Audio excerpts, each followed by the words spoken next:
2 steps ahead. I am always 2 steps ahead.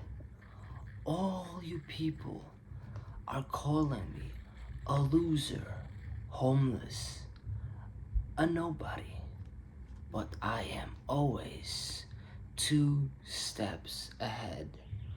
While all of you are sitting with all the restrictions, all the laws that are controlling you, like little ants on an ant farm, I can do what I want. I can eat strawberries while you cannot even eat this precious fruit. I am always 2 steps ahead, and it is frankly dangerous that all you people are locked in this fenced community and you cannot leave, and you live there in pain, hating every minute of your life, and you can't take it, but you can't tell anybody, because if you do, the big ant of the ant farm will kill you. But I am always 2 steps ahead. So I am the villain. I am always 2 steps ahead. Anyways, guys, this has been really funny. I wish I have a teleprompter so I can make a speech. In the future, these videos are going to become more sophisticated. Now it's very kind of weird. I just came up with this idea 2 minutes ago, and I just went in circles, keep saying 2 minutes ahead. I don't know if you guys know where this comes from, but if you know, you know, as they say. With that being said, Israel was today 2 steps ahead. As you guys know, it was brilliant how they were able to kill many people today, terrorists, and while exploiting their pagers, their like walkie-talkies or whatever you call it, their radios. It's genius, and it's 2 steps ahead, you know. Yeah, it's crazy, and I strongly support it, and I want to see more of it, you know. Let's go, Israel. Wow, I'm amazed. Like, that's crazy. It's like straight out of a movie. Imagine like all of the terrorists' cell phones exploded and seriously injured them or killed them. This is one of the most genius things I've ever heard, and it's a Jewish brain that came up with it. Um, and I'm proud that I'm from the same heritage, not religion, heritage. So, while all you people are sitting in pain and making fun of me and saying all these things, I live a free life. I can eat strawberries. I have a whole bucket of strawberries, and you are not allowed to eat strawberries because apparently it has worms. I don't see any worms. Look at these strawberries. Beautiful. Wow. Look at it. I'm gonna eat these strawberries today on camera. I am always 2 steps ahead. I am always better off than you. While you have all these 613 restrictions, while losing the main point. Maybe the Bible was created, so let's say, to keep men and women separate. Why is that? Why are you not allowed to look at a woman? Why are you not allowed to even look at a woman while you talk to her? Maybe it started off because there's an issue with men doing um, bad things to women. So you want to make a boundary, right? So say maybe, all right, how about we do a certain type of boundary that you see even in the secular world? There are separate bedrooms for in colleges, right? Separate dorms for men and women, or separate bathrooms.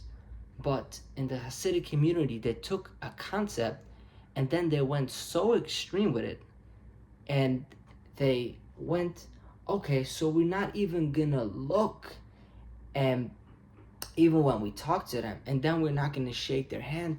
Then they go extreme, and then sometimes they go so extreme that the problem they originally tried to avoid or to solve with all these rules, the rules they created to avoid these issues ended up causing the exact issue, right? So, for example, on Saturday, uh, there's all these rules. It's supposed to be a day that you rest and you relax, right? Because God apparently, which I don't believe in him, but if you do, the story goes that he rested on the seventh day, so that's why you rest on the seventh day.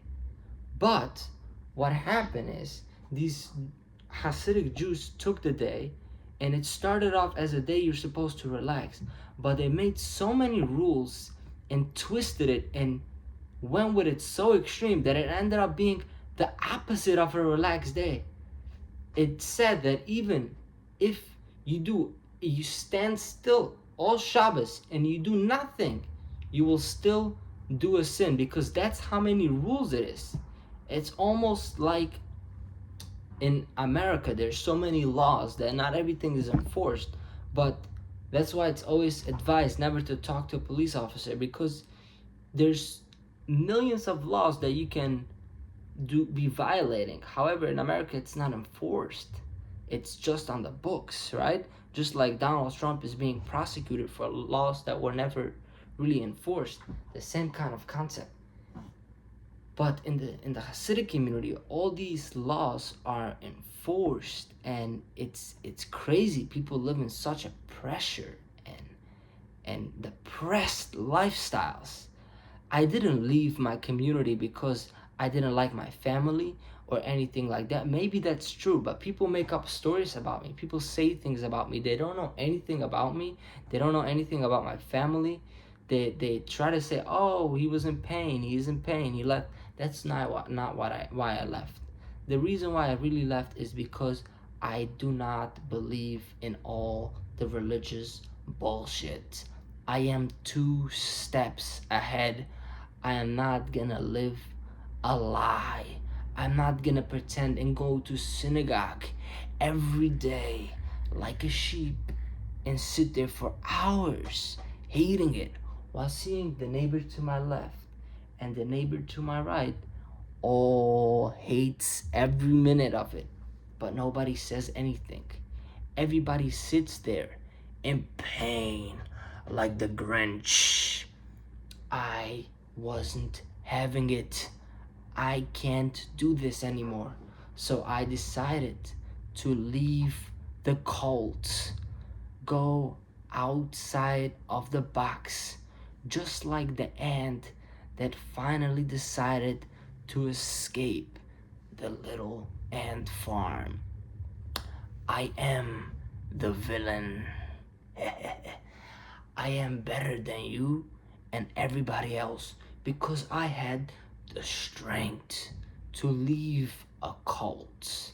Now, I'm not saying it's not hard to leave a community where I come from. Of course it is. I'm an immigrant in my own country. I struggle every day with every single aspect, more than anybody could ever imagine. It's pain. The pain is enormous.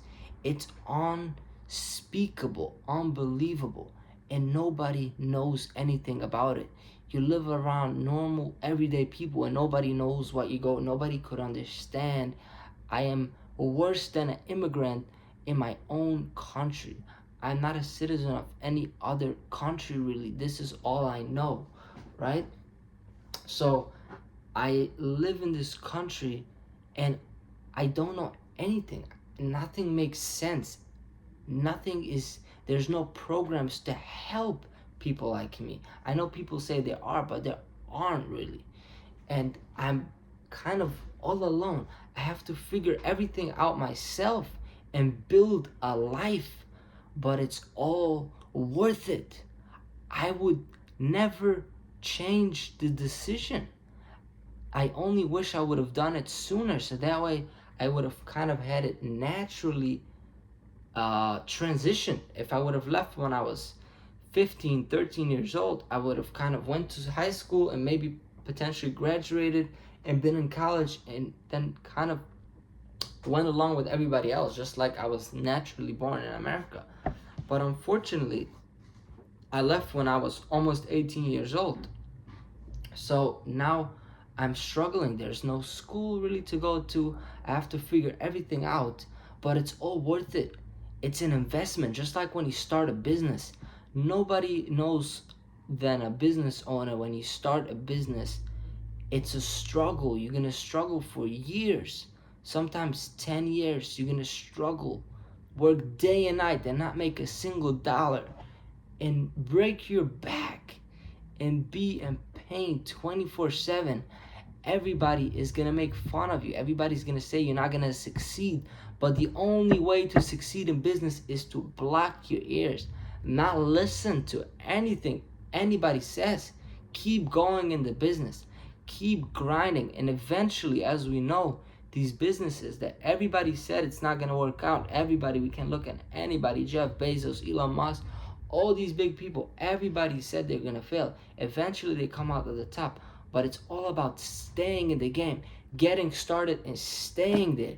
Even if it looks the pain, the struggle will never end. You have to stay in it. It's a struggle. I knew when I left what I was choosing. I knew it was gonna be hard. I know maybe I said I was gonna be a millionaire on day one. That was unrealistic. I maybe underestimated how hard it is. But I believe in this experiment, just like America was founded only about 200 or 300 years ago. And look at America now. It's not that long of a time. And look what an empire it's built. But it started off as a struggle, as the Wild West. There was nothing out here. People came from Europe, and it was toi vivoy, as they say. There was nothing. They built up from scratch, just like anything else. The town where I grew up, Curious Joe, is the same thing. It's about 40 or 50 years old. Now it's kind of a big town. Not big, but big compared to nothing. You know what I mean? And it's a bad place. But the guy who built it also built it from nothing. And he didn't give up. But unfortunately, he was on the wrong path. Joel Teitelbaum was on the wrong path. He created a cult. He created people that hate Israel, that hate themselves, they hate their own country, they hate their fellow brothers. I support Israel. I love Israel because Israel is a safe haven for Jews and people from Jewish heritage, and it's not enforcing any religion. That's the beauty of it. I'm not Jewish. I am an atheist. And now to the strawberries.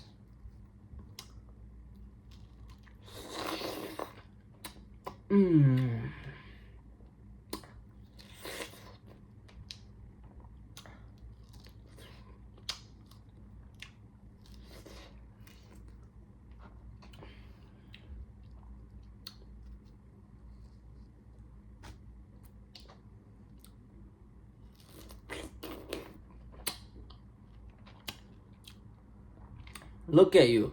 Can't eat this.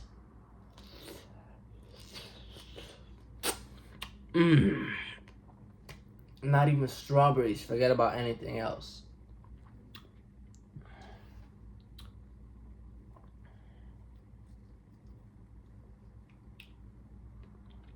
Look at this fat, sweet strawberry.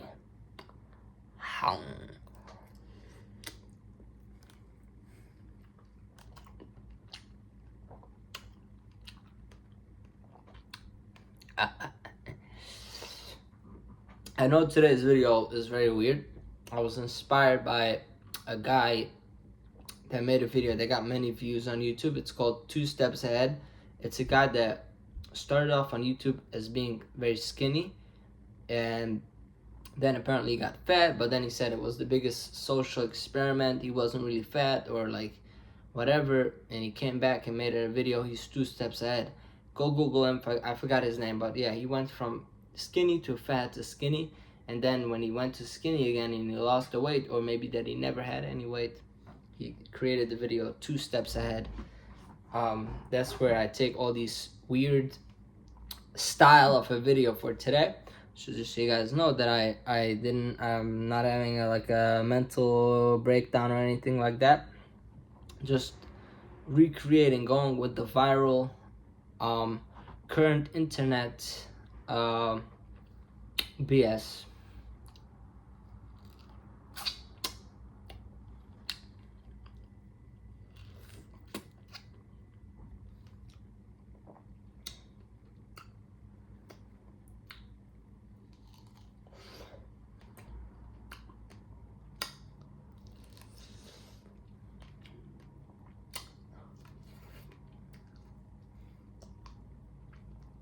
So growing up, I was never allowed to eat strawberries. Look at me now, I can eat whatever I want. Strawberries is one of the forbidden foods to eat in my community. Even though it says nowhere in the Bible, you can't eat strawberries. So while I live in a free world, I can do whatever I want.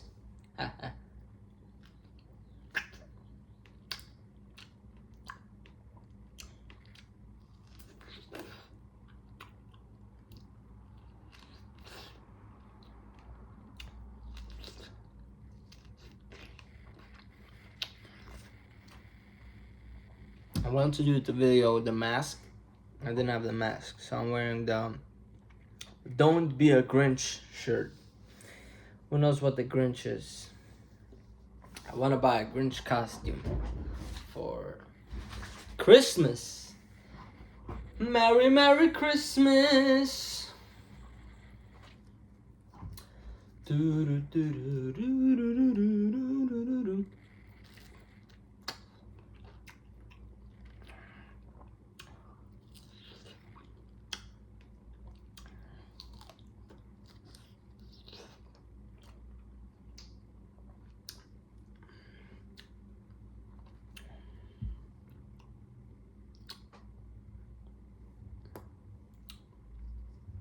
What else should I say?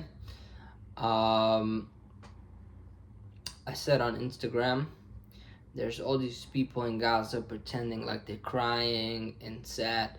So I said, if people like to cry and they want to pretend like they're really are the victims, then maybe we should give them a reason to cry. I am the villain. You understand? That's the story. So if Hamas in Gaza is really down so bad, then they would accept the deal that I've heard at the beginning of the war. They said if they return all the hostages, there will be a ceasefire without any other conditions, just returning the hostages. But they won't do it, so now it's too late. There shouldn't be a ceasefire now, because if there is, then Israel leaves Gaza. It's going to be another October 7. And nobody wants that to happen, right? Nobody wants to have to be pro-Israel again, be the whole social media talks again, the whole thing. Nobody wants that. Everybody wants Israel to stay in Gaza so nothing can happen again. And forget it. Let that run for the rest of time. We can't have this ball push down the problem down the road. The same thing how when I was in the Hasidic community, I could either keep pushing the problem down or face the problem head on and take a challenge. It's to overcome, to succeed is not easy no matter what, if it's in business and life. What I did with my life is just like starting a business, but a million times harder that nobody could ever understand. Even an immigrant that comes from North Korea or who knows what the most crazy story doesn't come anything close to this. This is a concept that is not comprehended. It's so bad and so complicated that it's not even comprehended by people. What people who leave the community go through. People think that people who went to Footsteps, there's an organization, most people at Footsteps speak a good English. They come from Lubavitch backgrounds. They come from different backgrounds. Almost nobody comes from the background that I come from. That's why I got so viral on YouTube and everything, because because I'm such a rare phenomenon. You know, it's unprecedented to a guy like me. But in that regard, but on the struggle aspect, nobody understands it. That's why I'm trying to be a voice for these people. Many people say that I'm their hero. I don't know if they're making fun, they're just trolling.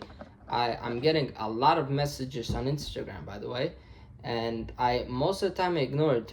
A big reason is simply because I don't have time. I can't respond to all the messages. If somebody says, Joseph, I have a real estate deal, you want to do real estate? Of course I'm gonna respond. If somebody is trolling and they or just say hello, they send a message on Instagram saying hello. Forget about a comment. I'm talking about direct message. Yeah, so I read all the messages. I mean, I try to read if there's something important. And it says hello. And what do you want me to say? I'm not going to have a whole conversation. Say, hello, how are you? Good, thank you. And why are you talking? Maybe they want to make $1 million deal. Then I'm stupid if I miss something like that, right? But I can't. I don't know, because sometimes I'm like, okay, you know what? Let me see. A person just sent a single message. Hi, Joseph, how are you? So most of the time I ignore a message like that. But sometimes I'm like, okay, let's see. I answer, good, thank you, how are you? And then when the conversation starts, then they say maybe, oh, by the way, I really wanted to help you. I want to donate $2,000. I don't know, something like that has happened in the past, right? But most of the time it doesn't. Almost most of the time, even when something happened, it's not something life changing. It's just a little thing. They say, oh, maybe I have a real estate deal, maybe.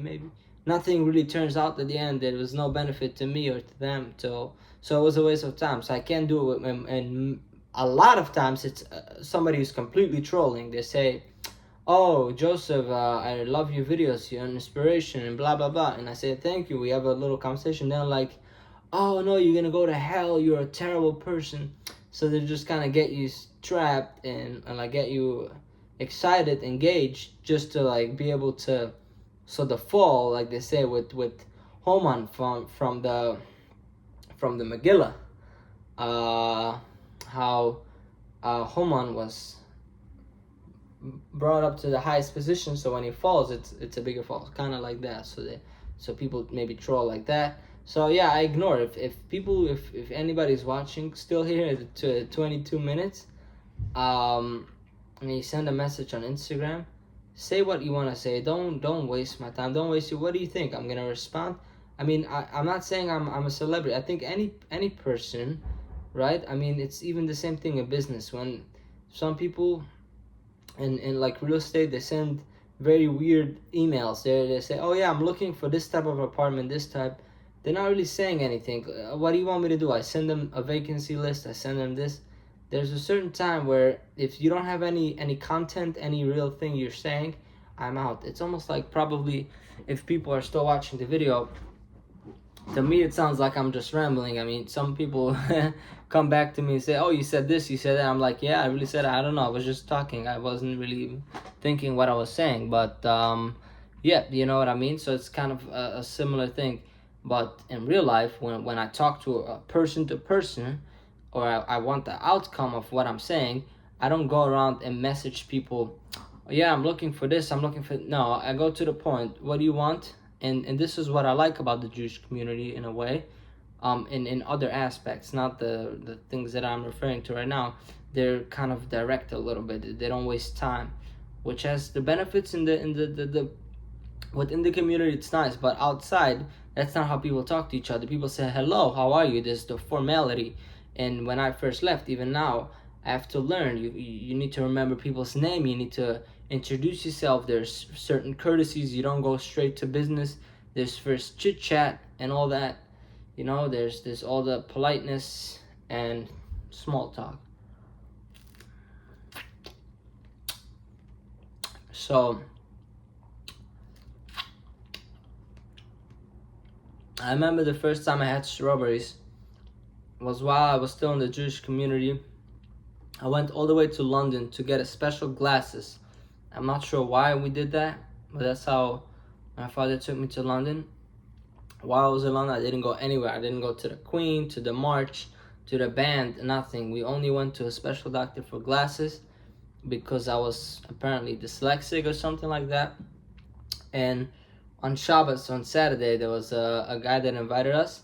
He had strawberries. So they said apparently in London, you are allowed, but it's probably only that family was allowed. But maybe the whole community was not allowed to eat strawberries. So I don't know. But where I grew up in America, in New York, strawberries was not allowed.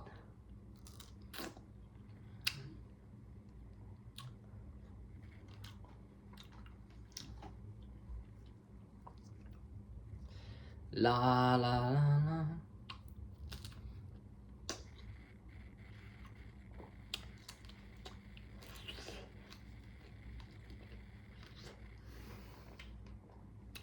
Now, if you're still watching, I'll tell you a little secret. This is a really good video because I'd say even if there's still like 100 people watching, right? That means that when you add it up, yeah, what is 100 times 20 minutes? How many hours is it?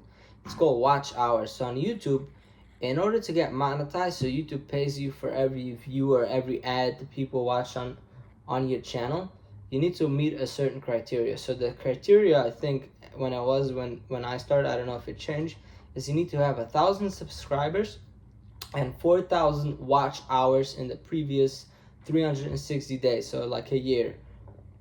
So 400,000 watch hours is a lot. 1,000 subscribers, I reached that pretty fast. And also 1,000 subscribers never goes away really, right? Once you have it, it stays there.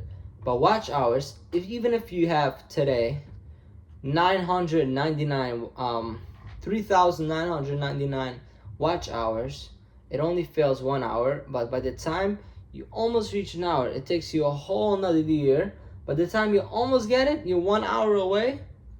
But it reaches the time you had the 3,000 watch hours, it reaches the 360 date mark, it expires. So you start all over again. So I had this a few times where I think the closest I came was like to 3,000 something, whatever. But it kept reaching every time because I never have where I'm constantly going viral. Usually if you look at my statistics, I have periods, like every 6 months, a lot of people watch, and then people leave, and they come back. So that's why I'm making all these videos now, because now I think people are back. So, I only do it if people watch. If people are not watching, I'm not talking to the walls. I only like to talk if there's an audience, So the same thing is with YouTube monetization, so that's why last year I almost reached it, and I knew that the hours from almost a year earlier, are about to start to expire, because that was when I was getting a lot of views and a lot of watch hours. So I started to create a lot of videos a few days before so I can hit the 4,000 watch hours. So I had to make videos where I was saying, oh, I'm crying to Mechul Schnitzler, to Jewish music, just so I get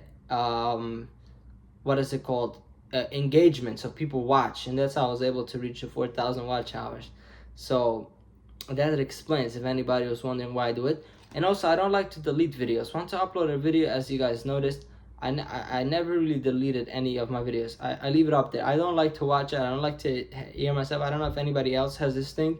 I don't know if when you hear a recording of yourself, do you like the audio? I never liked the audio, and especially because my English is not good, I just don't look at it. I leave it up there, and people hate it, people like it, people don't like. I don't care.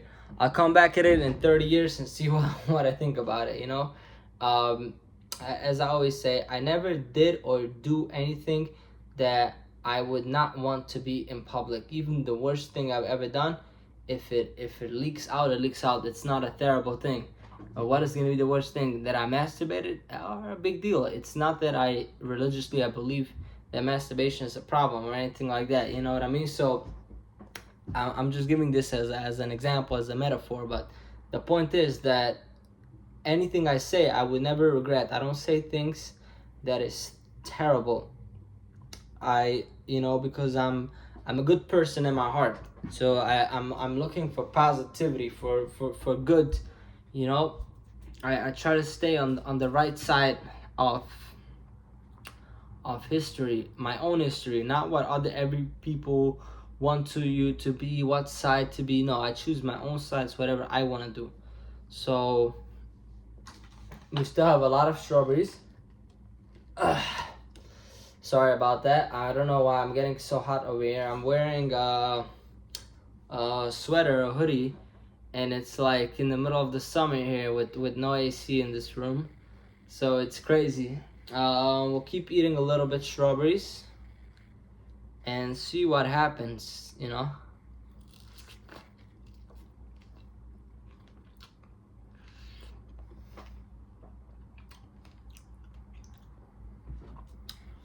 And by the way, I'm trying to say a story. I don't know how many guys you know. I had a car accident a few years ago, and I had a serious spine injury.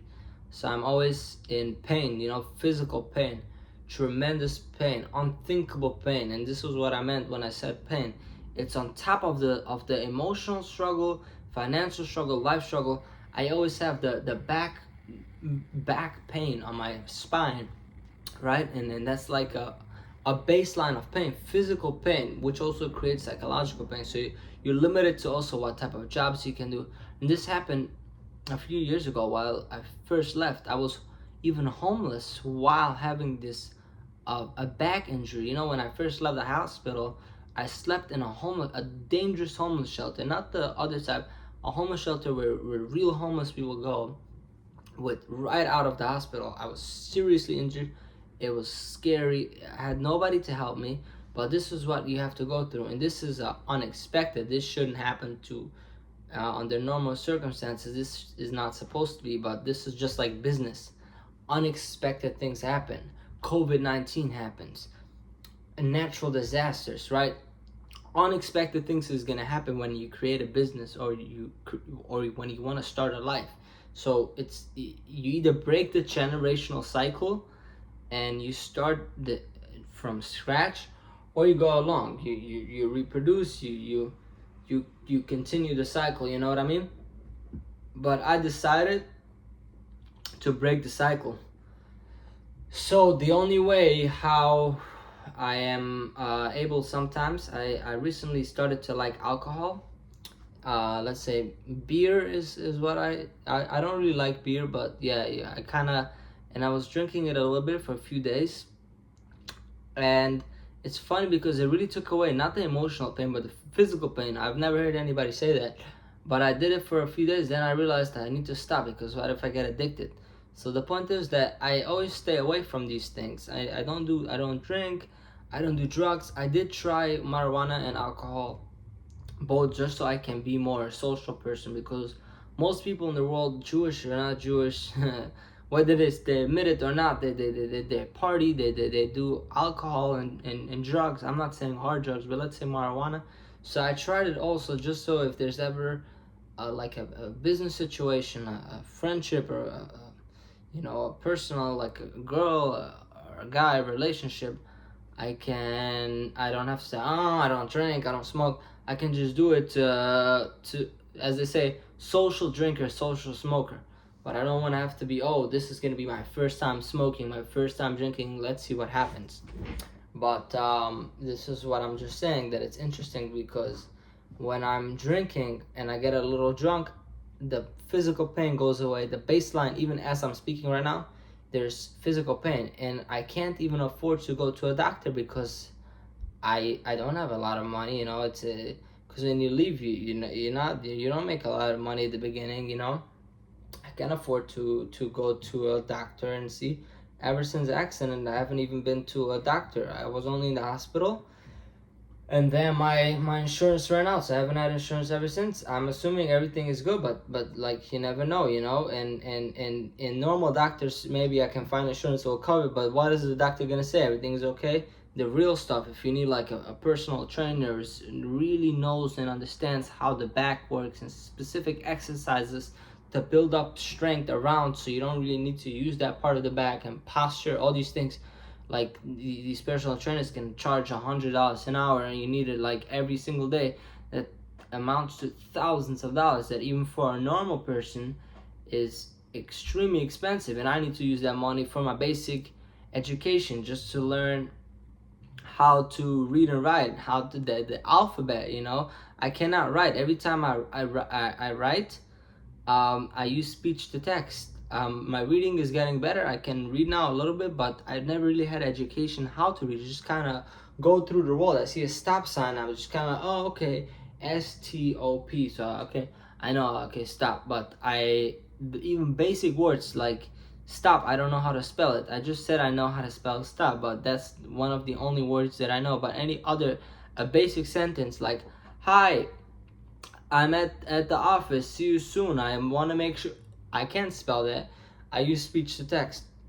So technology is able to help me tremendously. I hope soon maybe people help me. They can help me financially to go, so I don't, because now if I want to go to school, I don't have any money for school. But even if I have money, how am I gonna have money to live? So I either need to work and live, but I can't live, work, and go to school at the same time and live.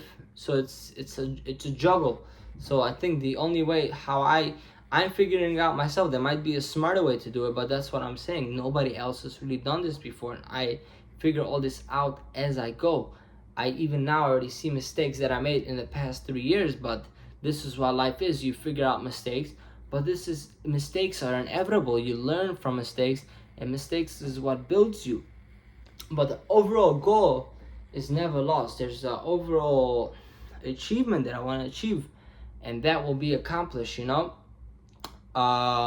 Yeah. So we're gonna accomplish it. We're gonna be successful. Everything is gonna be good. It's gonna take a lot of time, maybe not. Whatever happens, happens. I'm up for the challenge. Just know I will never go back to my community. If I ever did, it's like Andrew Tate said. First they try to shut you down if they can. They arrest you if they can. They kill you. A similar what's it called? A similar concept. I will never go back. If you see me go back, it means something else. There was an external factor, like not that something that I really want. I would never really want to go back. Let's say if I have the choice between life and death, maybe I would choose to go back, because death is the worst, right? So, but I think it's already gotten way better than I was 3 years ago. So I'm not gonna say I could end up tomorrow homeless. I'm still in a very vulnerable position, but I'm much better off than I was on certain days, on certain times, on certain days 3 years ago when I first left, right? So now overall I'm better. I would say back when I first left, there were some days that were maybe even better than I could have tomorrow or today. But in general now, like if you look at the past, let's say 6 months, and the first 6 months or the first year, I'm now better off. So it is getting better. It's hard to realize it. It's just like in the stock market. Nobody makes money in the short term. The real way to make money in the stock market is the long run. You keep money in the stock market for the long run, just like I've been having stocks for the past 3 years, ever since I left, and it is going only down. Just recently I started seeing, oh, okay, it went up 10%, 20%, but that's for 3 years. So if you divide it, it was 5 or 3% a year. Now that's better than money sitting in a bank account and making 0.00 interest, or anything like that. But it's also saved money. But then in the long term, like 30 years, then it might be one of those stocks that I have, because I have a very diversified portfolio. It might go up with 138,000%, something crazy like that. The next Apple, the next Google, the next sorry, who knows what, So I'm so out of breath. I don't know what's wrong with me today.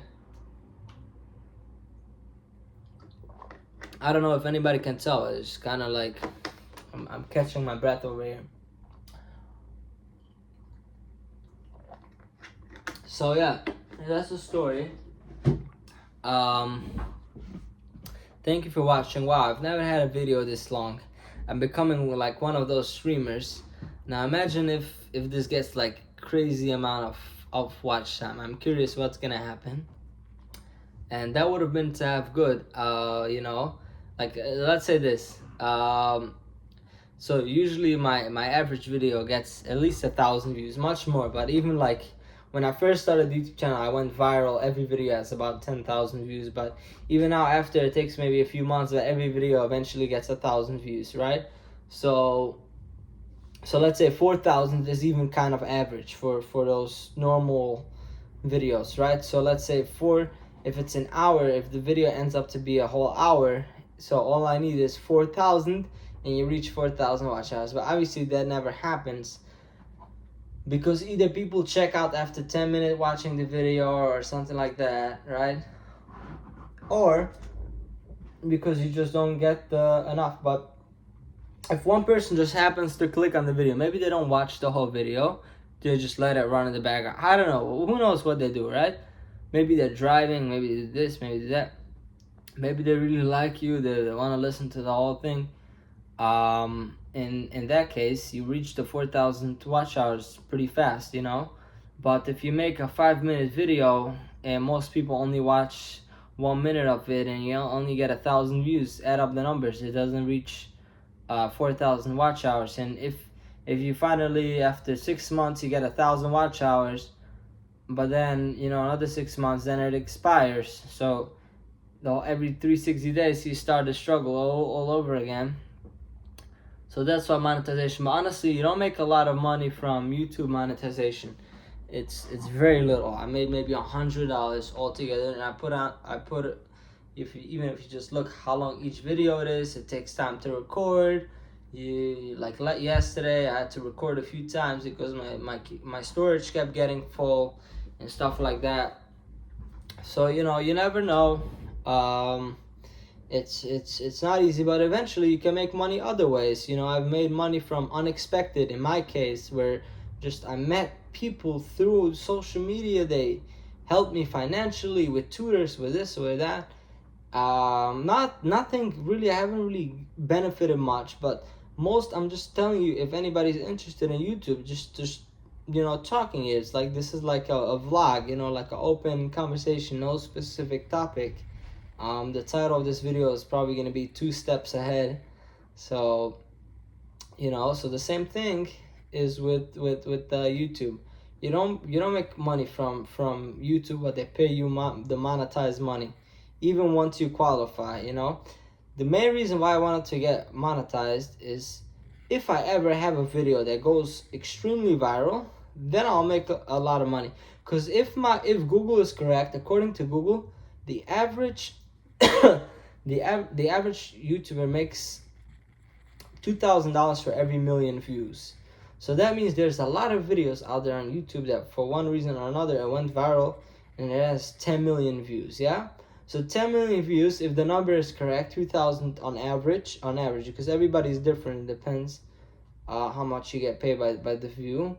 But on average, it's $2,000 per a million views. I think, by the way, I'm in the average. I calculated it based on how much I got paid and how many views.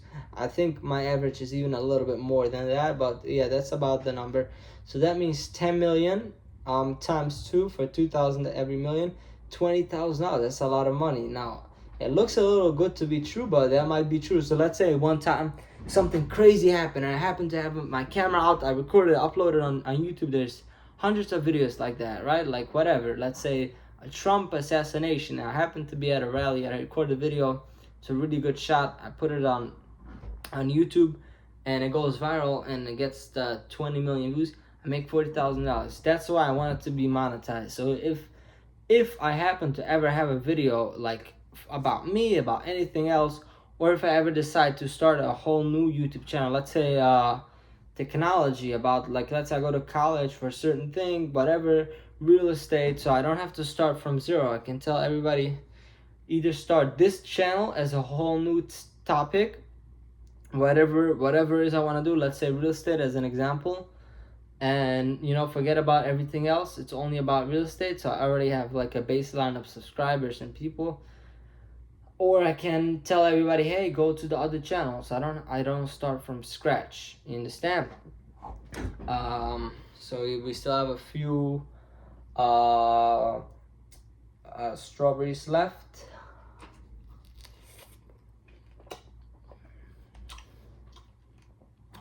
Wow, 45 minutes. That's crazy. When you talk this way, time goes by much faster. I don't know why.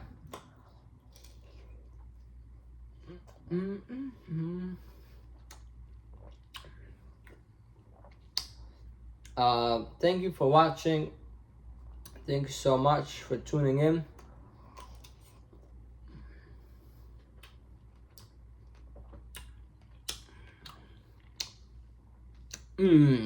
Have a wonderful night. And remember, I am always 2 steps ahead. Bye-bye.